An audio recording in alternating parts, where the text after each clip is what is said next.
Hello and welcome to another episode of Talking with Aleesha. It's a place where I celebrate women and give a platform to voices that don't usually get heard. And today I have with me Cath Harris. Now, Cath is the creator of One World Woman, an amazing initiative that empowers businesswomen around the world.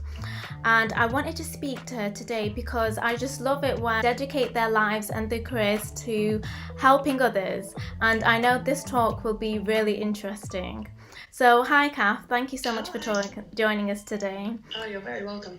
So, I wanted to start from the beginning. I feel like that's always a good place to start. So, just tell us a bit about yourself and how you got here. So my background's actually quite varied. I've had quite a lot of experience in business development and marketing and sales, sort of professionally. But personally, I've always had this massive feminist chip on my shoulder. And actually, it's been amazing through this project to have an opportunity to be able to talk about issues that I find are really dear to my heart. So I started out doing a degree in film, which bears no relevance to what I'm doing now, but it did hold my interest for a few years. And then once I graduated, I started working for an experiential learning and development company. And we used to take senior management teams out to places like Costa Rica and Namibia, and we'd really put them through their paces. So this whole outdoor experiential learning coaching thing was very important, sort of 10, 15 years ago for me in my career. Mm-hmm. And since then I've done lots of different things, like running my own business, working in agencies, and consulting most recently. So yeah, all of these paths have kind of converged to One World Women, which is where we are now. Yeah. And I feel like it's a learning thing as well for people who take a career, because I did a career in engineering, mm-hmm. but I'm really into, again, women rights and the non-profit side. So I feel like a message, what I wish I could tell my younger self is, at the moment, go for what you feel like is right.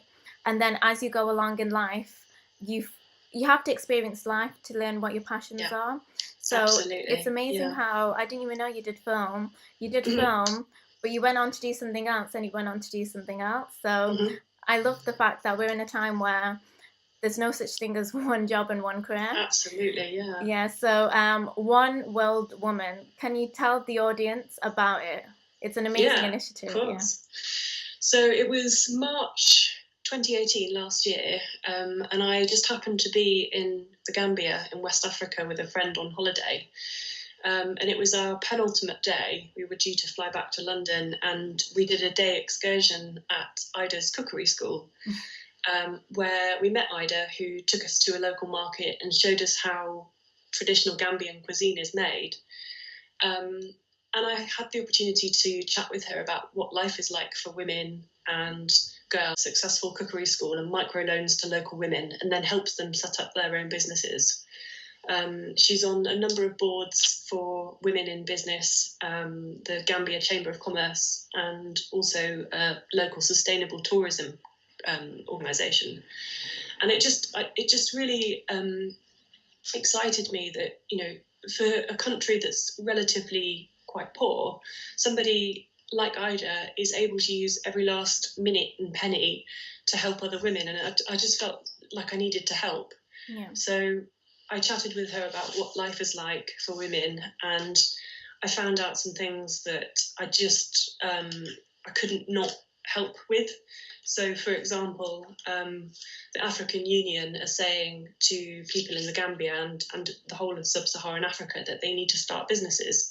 They need to provide opportunities for the future so that the younger generations have jobs to go into.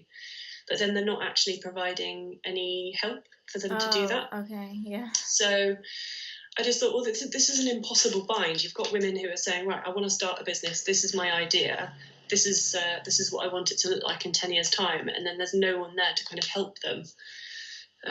So I thought, right, well, this is the opportunity. Why don't I set up this organisation where women like me can go over to the Gambia and coach and mentor the local women and help them set up their businesses using our experience and our relative privilege.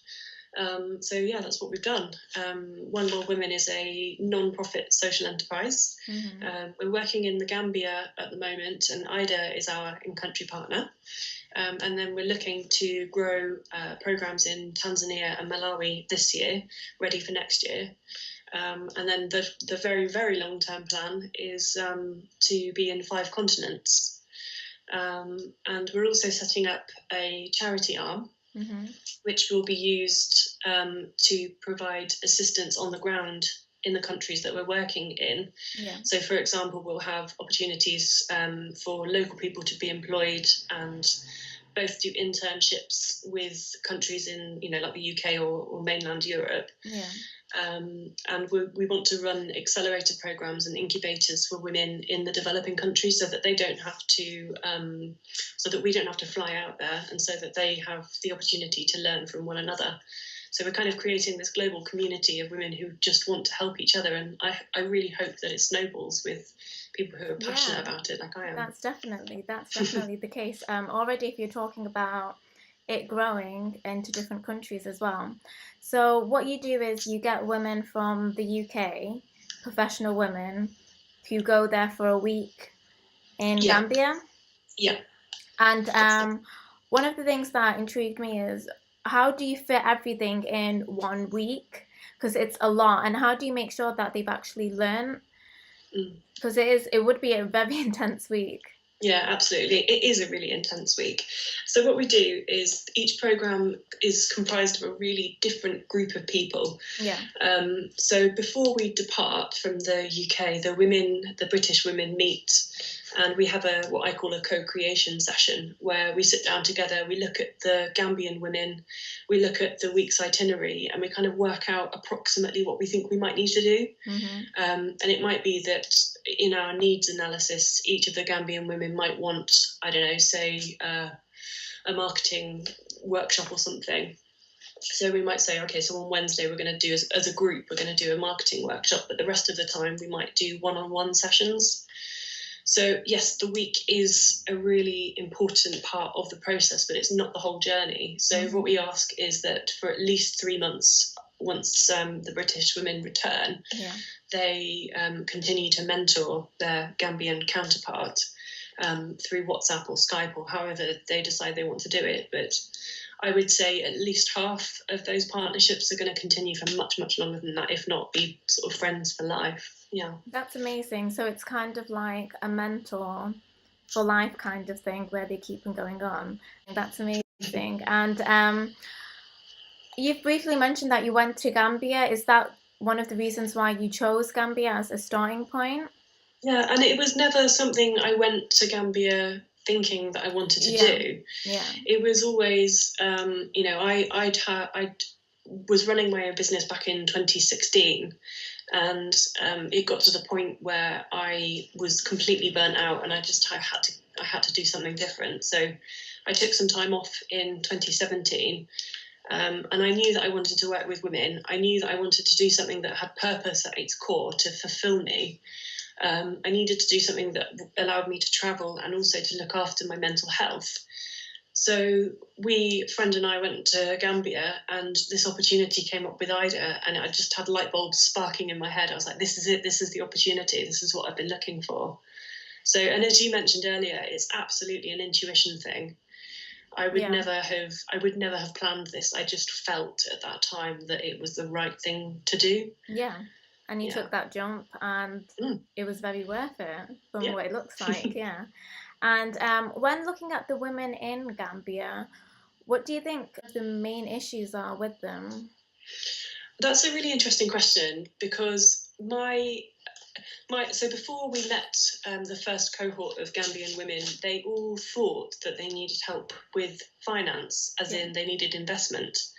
And I think the majority of the time people think that money is a barrier to success.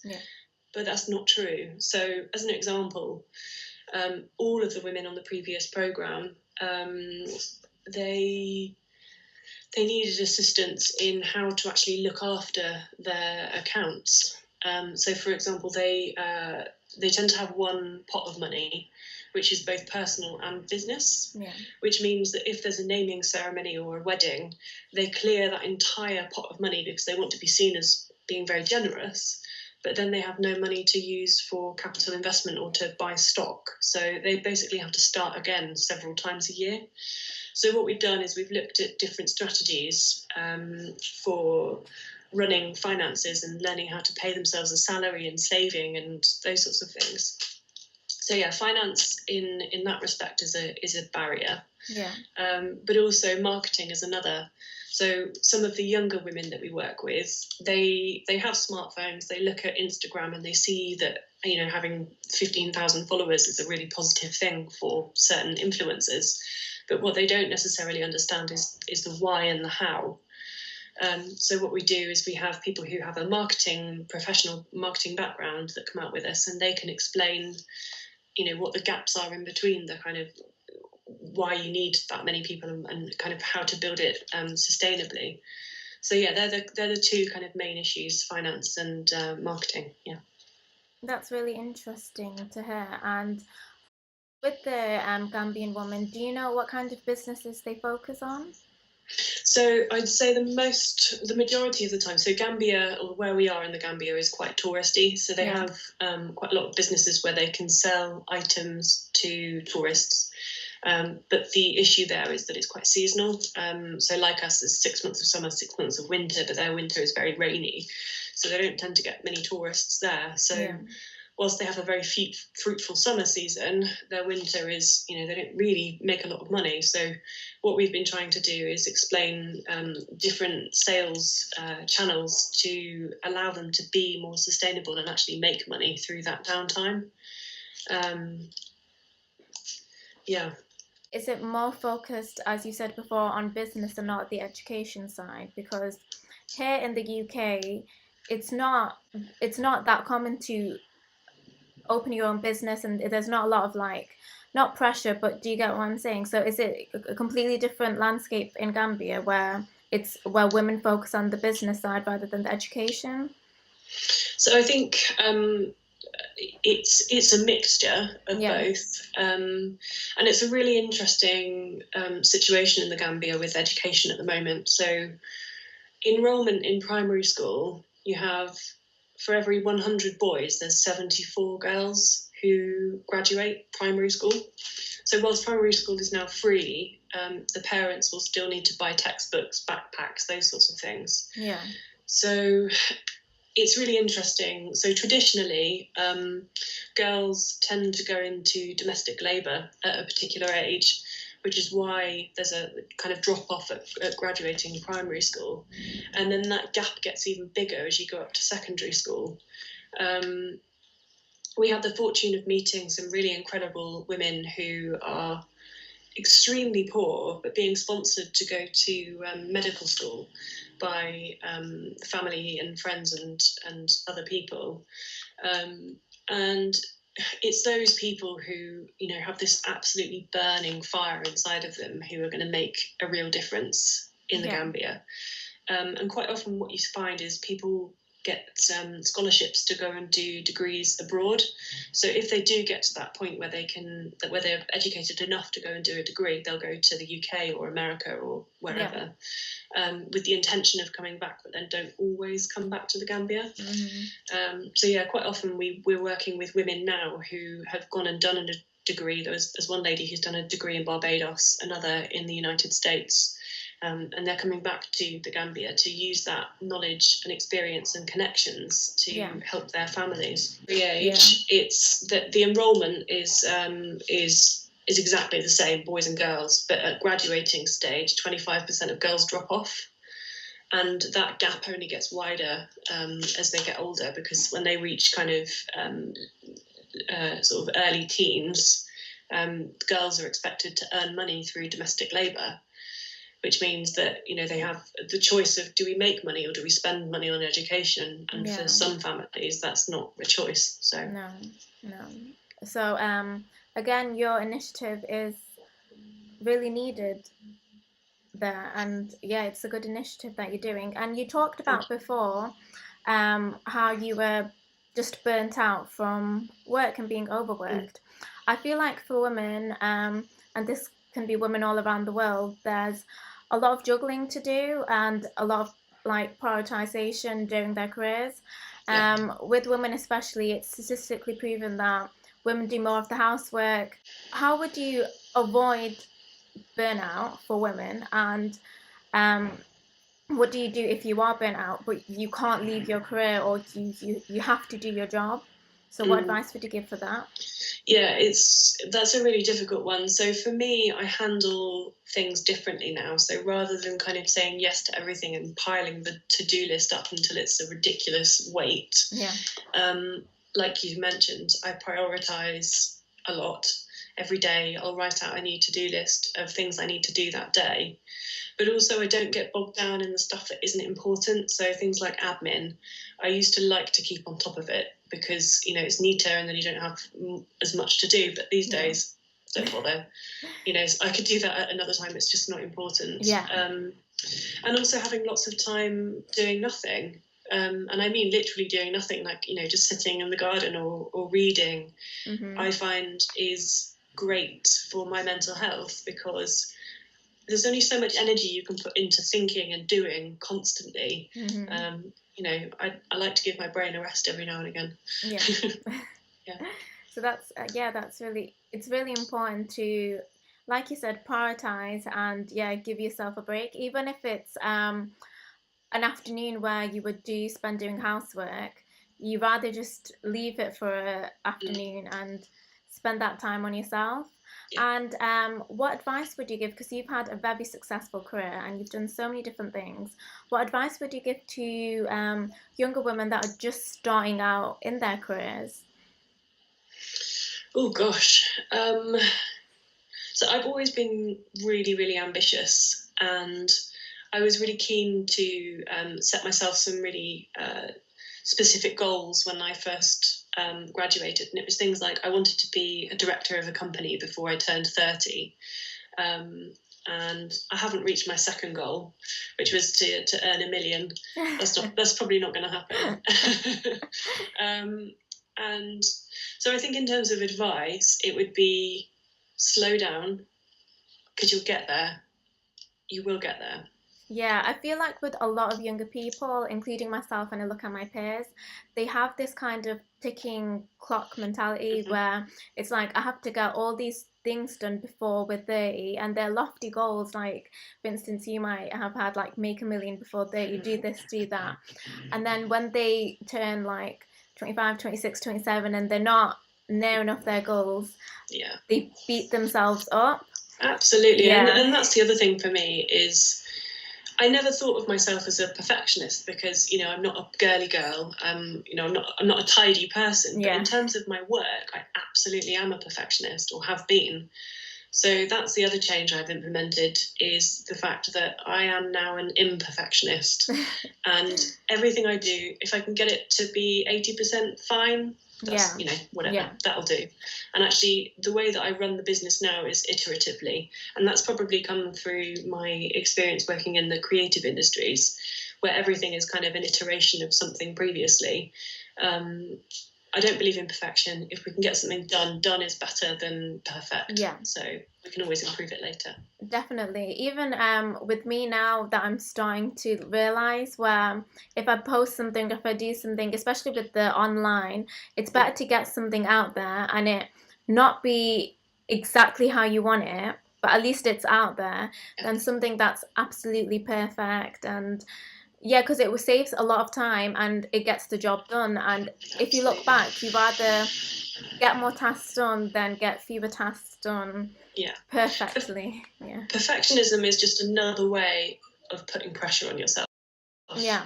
And the very pinnacle of perfection is it doesn't exist. There's no such thing as perfection. So it's this completely ridiculous double bind of I must be perfect, but it is literally unattainable. So yeah, definitely.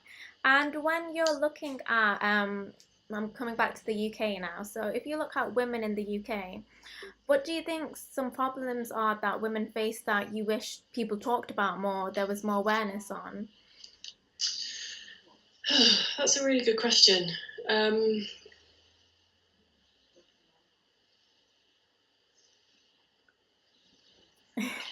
look at my notes.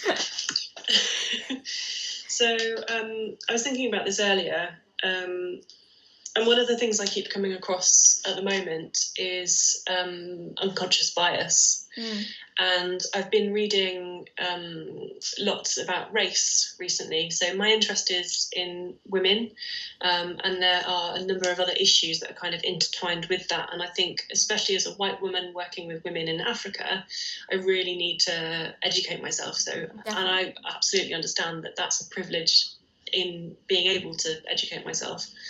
So yeah, I've been looking into unconscious biases, and it's really fascinating. I was reading this morning about how so women in general are less likely to kind of progress in their careers for a number of different systemic reasons. But then that is doubled or if not trebled if you are a woman from a BAME background. Or even if you just have a surname which is foreign sounding, you're less likely to progress in your career and, to be as successful as you want to be.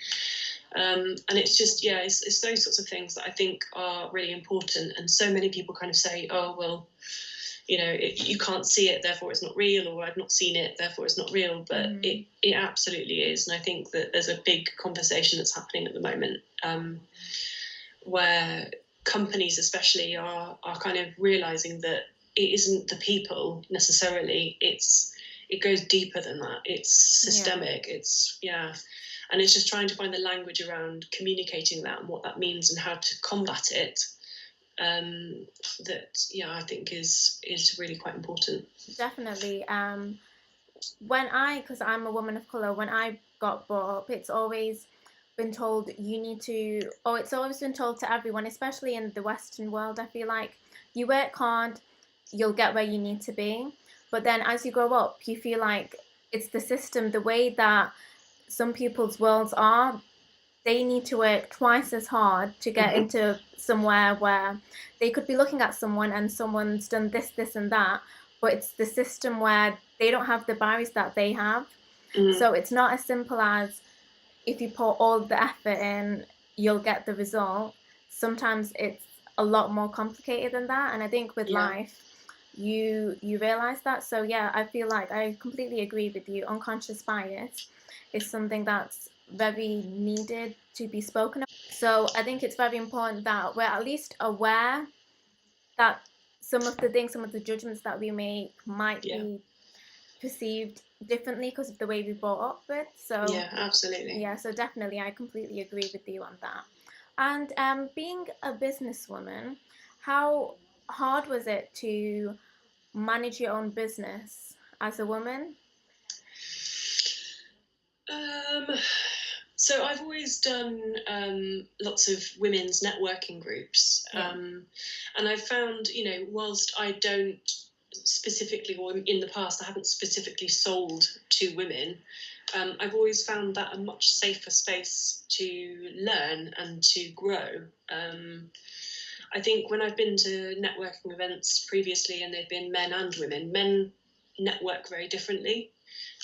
So I have, on a number of occasions, have had older gentlemen in grey suits come up to me, thrust their business card in my hand and kind of say, here, give me a call at some point. And I've gone, oops, kind of torn it up and gone, nope. I think that business women collectively form a network, and they don't see each other as competitors. Even if you are running the same business, they see opportunity and strength in building that collaborative community, and that's what I've learned, I think, being a businesswoman. And that's the difference between being a businesswoman and being a businessman, is that it's not about competition, it's about collaboration. Do you think that if like women don't look at each other as competition as much as men, do you think that hinders the chance they don't take as many opportunities, or do you think it's a positive thing? Or How would you look I at think it's that? a positive thing, because so if you think about, if you and I were both doing the same thing, so say we were both accountants, you are a very different person to me. We've both got very different ways of doing things. We'll have different pricing structures. We'll have different interests. So I might want to work with companies who are, I don't know, outdoor sports, and you might want to work with companies who sell shoes. So there might be opportunity and strength for us to be one another's salespeople, and to pass and refer business to one another. Essentially, I see competitors as your extended sales network. If you know each other well enough, you know when to say no to somebody that has approached you and pass them to your other contact. So I see there's absolute strength in partnerships. That's amazing, and that's a amazing way to look at business as well, and being a businesswoman, where you pass your actual clients on to someone else, if they're suited to someone better. And I feel like it's very much needed in today's world and today's society. We need to be more open about what we see as a leader, because we usually have this one-track mind of what a business person looks like and what a leader should look like, and we kind of exclude a lot of traits that women might portray. So as you're saying, like compassion, when looking at business, you always look at business as this hard-hitting, we need to make the most profit, we need to gain the most capital, that kind of thing. So it's a really one-track mind of looking at these kind of spaces. So I feel like when women do infiltrate a lot of these spaces, and it is more common and again more diverse, we'll have different kind of structures of looking at business and when looking at leaders as well. So it is a very important point that you make, and even opens my eyes when I hear like a businesswoman or just a business person talking about it in a completely different way than what I'm used to. So thank you for sharing that. No problem, you're very welcome. And what are your future plans? You kind of touched on it where you wanted to expand to different countries, but what are your future plans, even personally, but even for like One World Woman?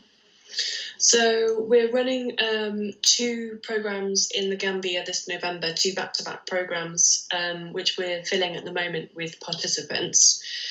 We've also created what I'm calling our Worthy Women Fund, which is where I recognise there are people from around the world. It's not just British women who can be our mentors, women from around the world who have the experience and the talent to come and be a mentor, but not necessarily the financial backing. So we've created this pot of money that we're fundraising for at the moment, so that we can send those talented people to go and make a difference in our Gambia and East Africa programs.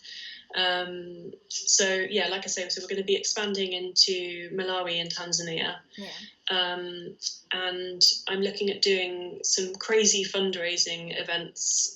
One is going to be on Dartmoor this September, where we've got teams of corporate women who are coming to do a 10-kilometre challenge to raise money for the Worthy Women Fund. And then I'm hoping to do something which is even more bonkers in 2021, where I want to take a group of ordinary women on an expedition. So women who are just everyday business people, I want to train them up and take them on an overseas expedition. And then so lots of plans, lots of things in the pipeline. Yeah, that's amazing. And do you have any questions, or do you have anything that you want to share, or? Just that I think you're doing a really good job, and I've seen, you were saying about the kind of iterative process from your first series of videos to now. There's a clear sort of, curve upwards of what you're doing, and it's only getting better. So I think that, I'm really happy to support you, and thank you very much for having me on. Thank you so much for spending the time out today talking with me, and that's the end of the video.